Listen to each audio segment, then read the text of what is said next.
श्री रामचरितमानस पावन पाठ अयोध्या कांड दोहा संख्या 81 से 91 तक, जिसमें वर्णन श्री रामचंद्र जी का श्रृंगबेरपुर पहुंचना एवं निषाद के द्वारा उनकी सेवा, लक्ष्मण जी निषाद जी का संवाद, श्री राम सीता का सुमंत्र जी से संवाद एवं सुमंत्र जी का वापस लौटना। जय श्री राम। सुटि सुकुमार कुमार दो जनक सुता सुकुमारी, रथ चढ़ाई देख राई बनू फिर हो गए दिन चारि। अत्यंत सुकुमार दोनों कुमारों को और सुकुमारी जानकी को रथ में चढ़ाकर बन दिखलाकर 4 दिन के बाद वापस लौट आना। जो नहीं फिरही धीर दो भाई, सत्य संद दृढ़ व्रत रघुराई। तो तुम विनय करहु कर जोरी, फेरिय प्रभु मिथिलेश किशोरी। यदि धैर्यवान दोनों भाई न लौटें, क्योंकि श्री रघुनाथ जी प्रण के सच्चे हैं और दृढ़ता से नियम का पालन करने वाले हैं, तो तुम हाथ जोड़कर विनती करना कि हे प्रभु, जनक कुमारी सीता जी को लौटा दीजिए।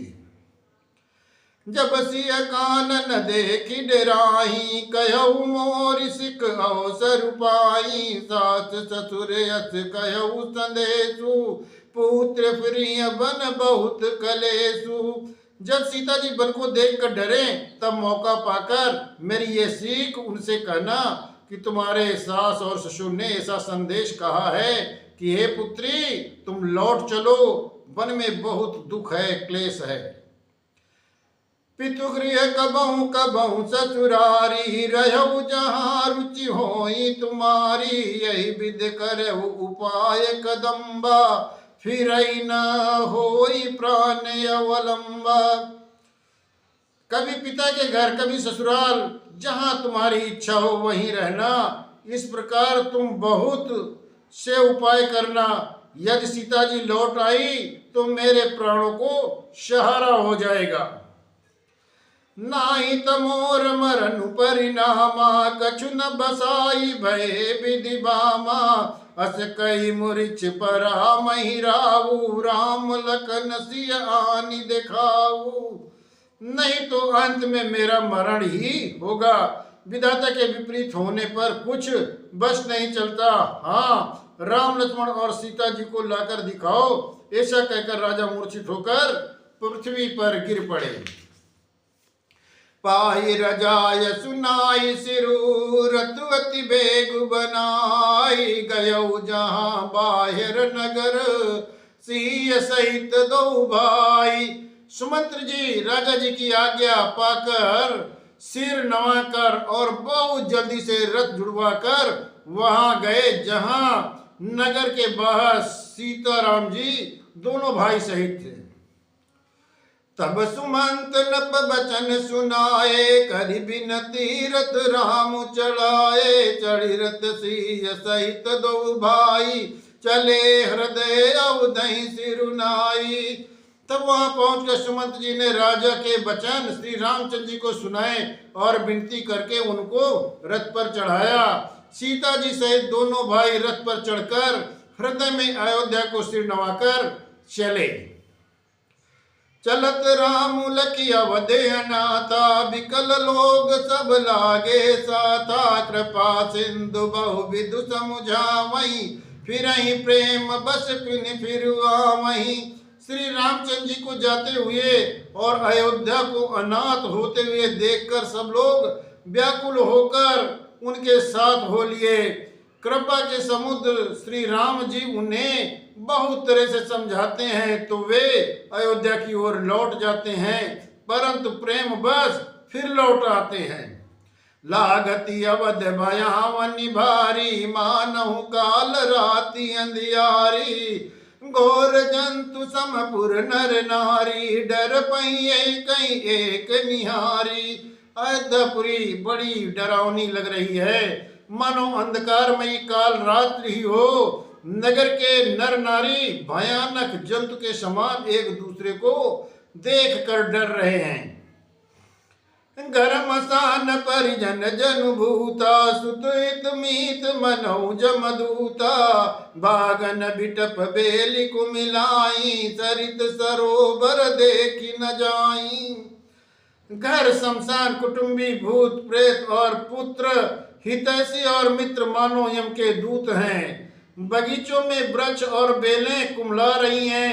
नदी और तालाब ऐसे भयानक लगते हैं कि उनकी तरफ देखा नहीं जाता। हाय गए कोटिन के मृग पूर्व सुचात कमोर पिकुरथांग सुख सारिका सारथ हंस चकोर। करोड़ों घोड़े हाथी खेलने के लिए पाले हुए हिरन, नगर के गाय बैल बकरी पशु पपिए मोर कोयले चकवे तोते मैना सारा सांस और चकोर। राम वियोग विकल सब ठाड़े जहाँ तहाँ मनो चित्र लिखी काढ़े नगर सफल बनू गाबर भारी खगमृग विपुल सकल नर नारी। श्री राम जी के वियोग में सभी व्याकुल हुए, जहां तहां ऐसे चुपचाप स्थिर होकर खड़े हैं मानो तस्वीर में लिख कर बनाए गए हों। नगर मानो फलों से परिपूर्ण बड़ा भारी सघन वन था।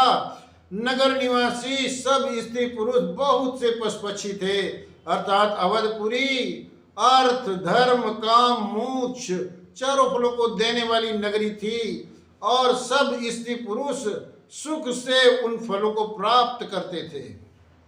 विधि कह के की रातिन कीनी जही दव दुसह दशह दिश दीनी सही न सके रघुबर बिरहागी चले लोग सब व्याकुल भागी।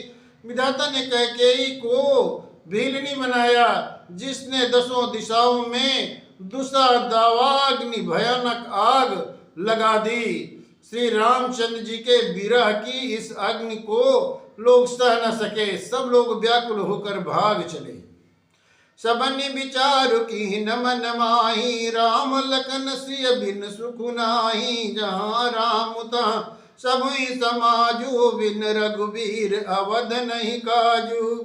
सबने मन में विचार लिया कि श्री राम लक्ष्मण सीता जी के बिना सुख नहीं है। जहाँ श्री राम जी रहेंगे वहीं सारा समाज रहेगा। श्री रामचंद्र जी के बिना अयोध्या में हम लोगों का कोई भी कुछ काम नहीं है।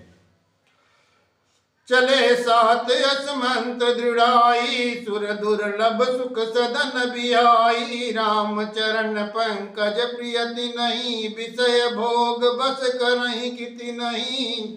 ऐसा विचार कर दृढ़ करके देवताओं को भी दुर्लभ सुखों से पूर्ण घरों को छोड़कर सब श्री रामचंद्र जी के साथ चल पड़े। जिनको श्री रामचंद्र जी के चरण कमल प्यारे हैं उन्हें क्या कभी विषय भोग बस में कर सकते हैं। बालक वृद्ध बियाई ग्रह लगे लोग सब साथ तम सातीर निवास किए प्रथम दिवस रघुनाथ। बच्चों और बूढ़ों को घरों से छोड़कर सब लोग साथ हो लिए। पहले दिन श्री रघुनाथ जी ने तमसा नदी के तीर पर निवास किया। रघुपति प्रजा प्रेम बस देखी सदय हृदय दुख भयउ विशेषी करुणा में रघुनाथ गोसाई बेगी पे पाई है पीर पराई। प्रजा को प्रेम बस देखकर श्री रघुनाथ जी के दयालु हृदय में बड़ा दुख हुआ। प्रभु श्री रघुनाथ जी करुणा में हैं, पराई पीड़ा को वे तुरंत पा जाते हैं, अर्थात दूसरे को दुखों को देखकर वह तुरंत स्वयं दुखित हो जाते हैं। कहि स प्रेम मृदु बचन सुहाए बहुविध राम लोग समुझाए किए धर्म उपदेश घनेरे लोग प्रेम बस फिरहि न फेरे। प्रेम युक्त कोमल और सुंदर वचन कहकर श्री राम जी ने बहुत प्रकार से लोगों को समझाया और बहुतेरे धर्म संबंधी उपदेश दिए, परंतु प्रेम बस लोग लौटते नहीं। सीलु सने छाड़ी नहीं जाई असमंजस बस बे रघुराई लो सोग सोग समस बस गए सोई, कछुक देव माया मति मोई। सील और स्नेह छोड़ा नहीं जाता। श्री रघुनाथ जी असमंजस के अधीन हो गए, दुविधा में पड़ गए। शोक और परिश्रम थकावट के मारे लोग सो गए और कुछ देवताओं की माया से भी उनकी बुद्धि मोहित हो गई। जबई जाम जुग जामिन बीती, राम सचिव सन कहु सप्रीति। खोज मारि रतुहा कबुताता, आन उपाय बनिए नहीं बाता। जब दोपहर रात बीत गई तब श्री रामचंद्र जी ने प्रेम पूर्वक मंत्री सुमंत को बुलाया और कहा, हे तात, रथ को खोज मारकर अर्थात पहियों के चिन्हों से दिशा का पता न चले, इस प्रकार रथ को हाँकिए और किसी उपाय से बात अब बनने वाली नहीं है। राम लखन तिय जान चढ़ी, सम्मु चरण सिरुनाई। सचियो में चलायऊ तुरत रतु, इत उत खोज दुराई। शंकर जी के चरणों में सिर नवाकर श्री राम जी, लक्ष्मण जी और सीता जी रथ पर सवार हुए। मंत्री ने तुरंत ही रथ को इधर उधर खोज कर छिपाकर चला दिया। जागे सकल लोग भय भोरू, गे रघुनाथ भयऊ अति सोरू। रथ कर खोज कतु नहीं पावई, राम राम कही चहु दिस धावई। सवेरा होते ही जब लोग जगते हैं तो रघुनाथ हे राम कहते हुए चारों तरफ शोर मच जाता है। कहीं रथ खोज नहीं पाते और सब हा राम पुकारते हुए चारों ओर दौड़ रहे हैं। मन ही बार निध बूढ़ समाजू, भयो विकल बड़ बनिक समाजू। एक देहि उपदेशु, तजे राम हम जानि कलेसु। मानो समुद्र में जहाज डूब गया हो, जिससे व्यापारियों का समझाए बहुत ही व्याकुल हो उठा हो। वे एक दूसरे को उपदेश देते हैं कि श्री रामचंद्र जी ने हम लोगों को क्लेश होगा, ये जानकर छोड़ दिया।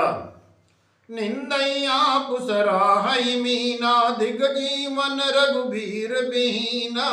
जो पै प्रिय वियोग विद कीना, तोक स्मरण न मांगे दीना। ये लोग अपनी निंदा करते हैं और मछलियों की सराहना करते हैं।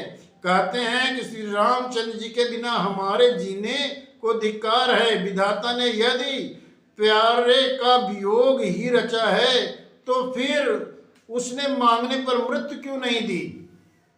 यही विध करत प्रलाप कलापा, आए अवध भरे परितापा। विषम वियोग न जाहि बखाना, अवधियात सब राखई प्राणा। इस प्रकार बहुत से प्रलाप करते हुए वे संताप से भरे हुए अयोध्या में आए। उन लोगों के विषम वियोग की दशा का वर्णन नहीं किया जा सकता। 14 साल की अवधि की आशा से ही वे प्राणों को रख लेते हैं।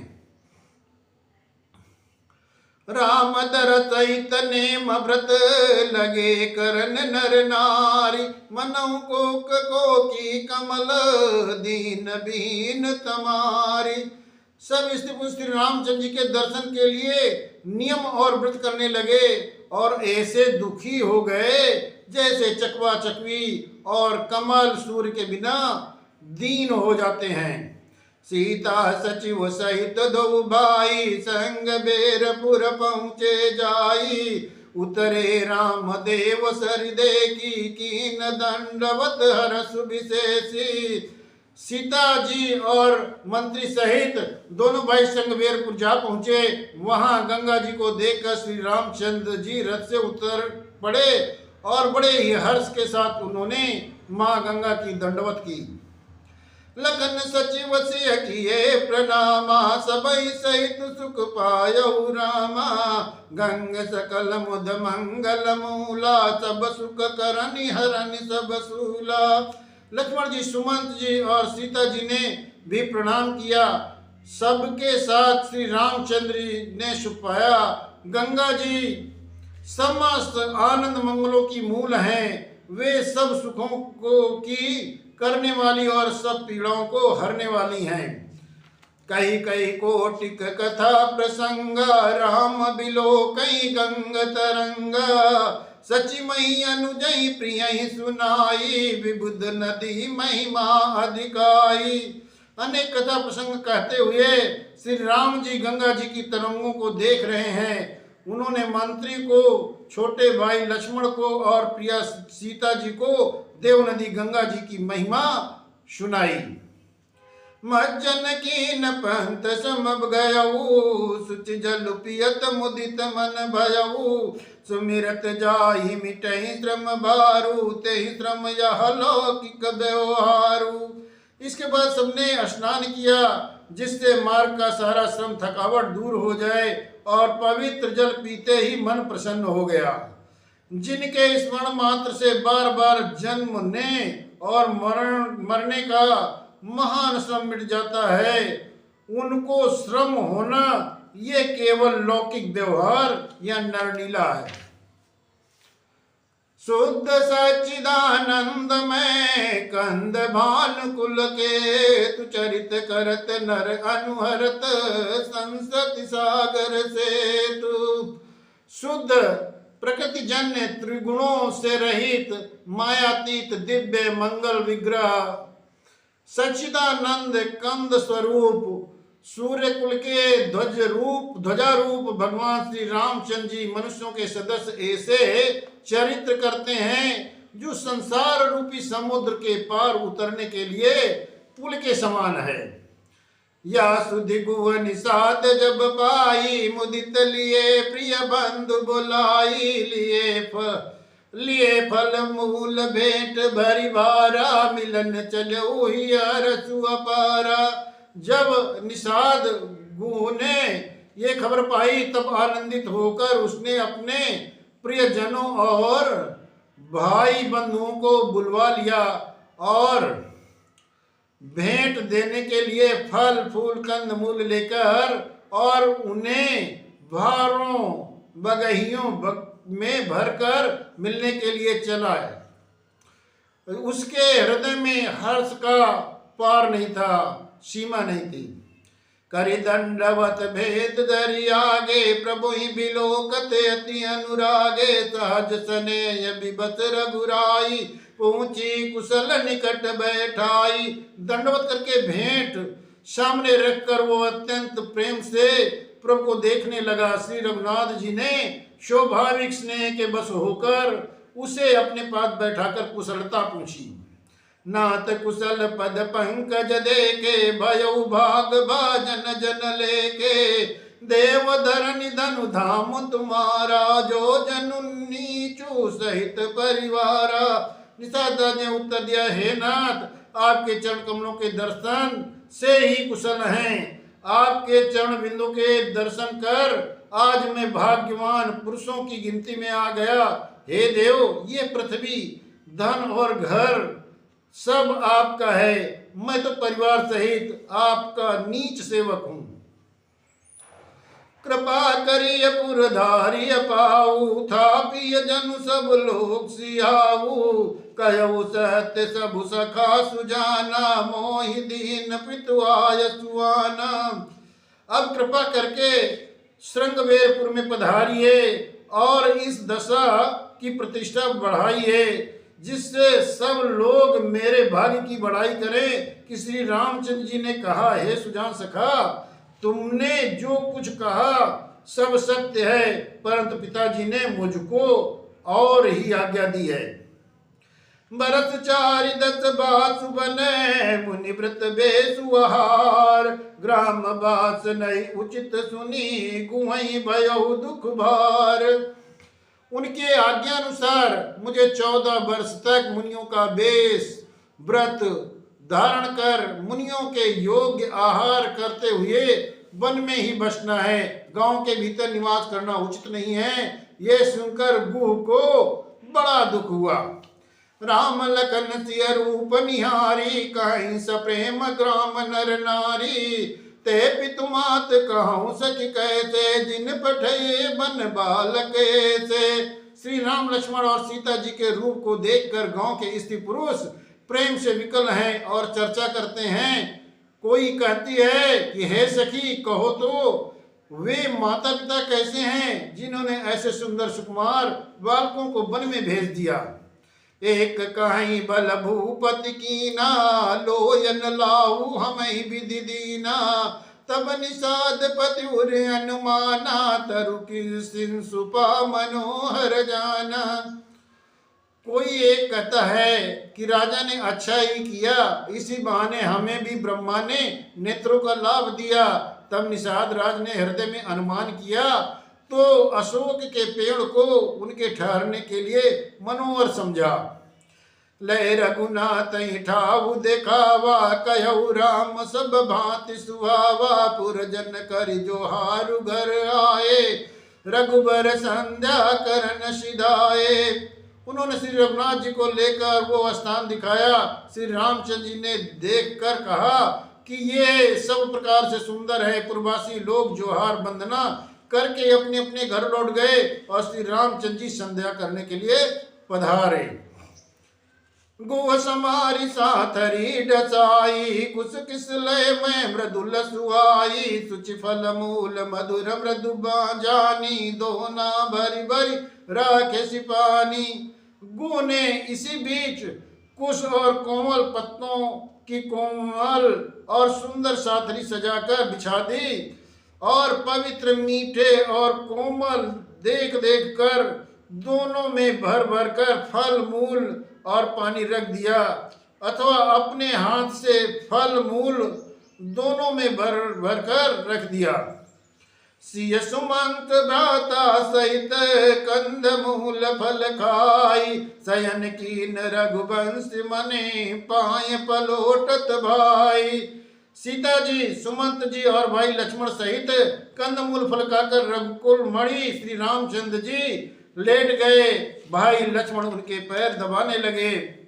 उठे लखन प्रभु सोवत जानी, कही सचि वही सोवन मृदुबानी। कछुक दूर सजीबान सरासन, जागन लगे बैठ वीरासन।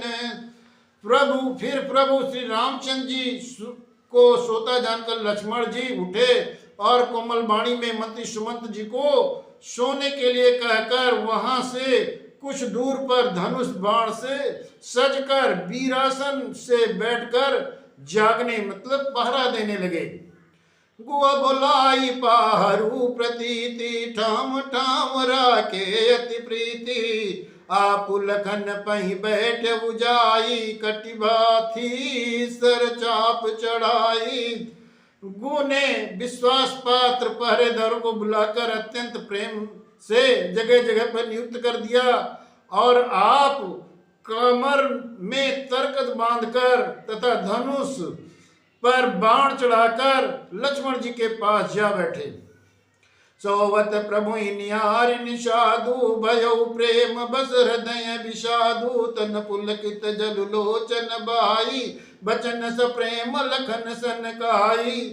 प्रभु को जमीन पर सोते देखकर प्रेम बस निषाद राज के हृदय में विषाद हो रहा है, दुख हो रहा है। उसका शरीर पुलकित हो गया और नेत्रों में प्रेमाश्रु की जलधारा बहने लगी। वो प्रेम सहित लक्ष्मण जी से वचन कहने लगे। भूपति भवन सुभाय सुहावा, सुरपति सदनु न पट तर पावा। मणिमय रचित चारु चौबारे, जनुरति पति निज हाथ संवारे।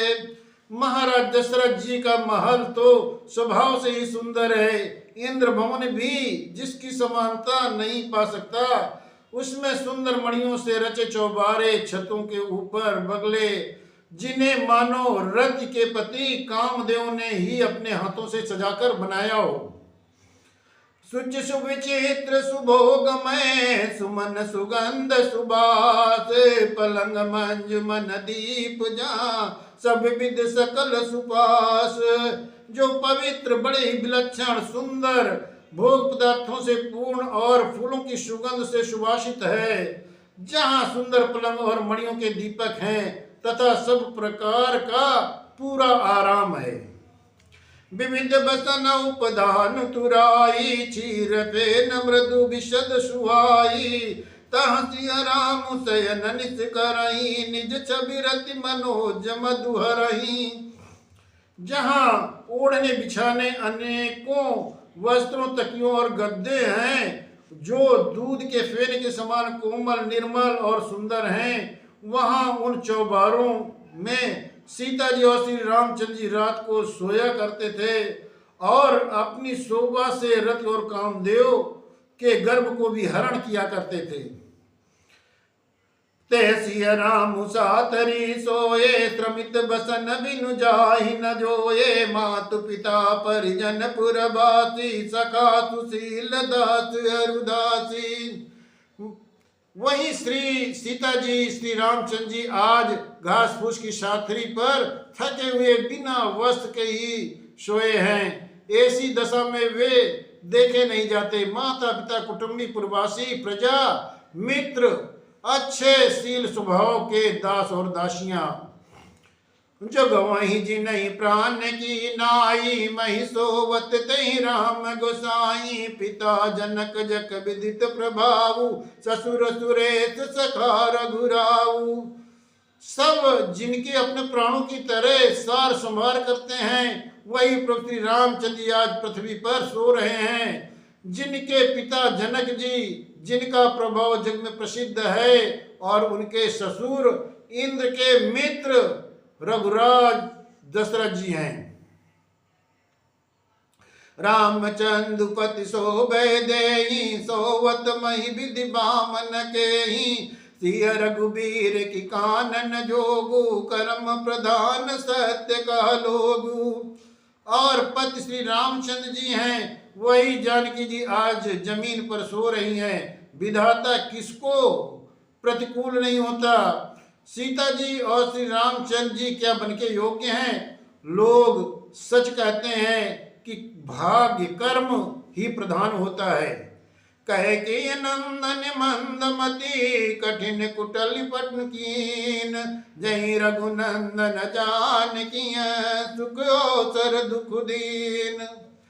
कैके राज की लड़की नीच बुद्धि कैकेयी ने बड़ी ही कुटिलता की, जिसने रघुनंदन श्री रामचंद्र जी को और जानकी जी को सुख के समय यह विषम दुख दिया।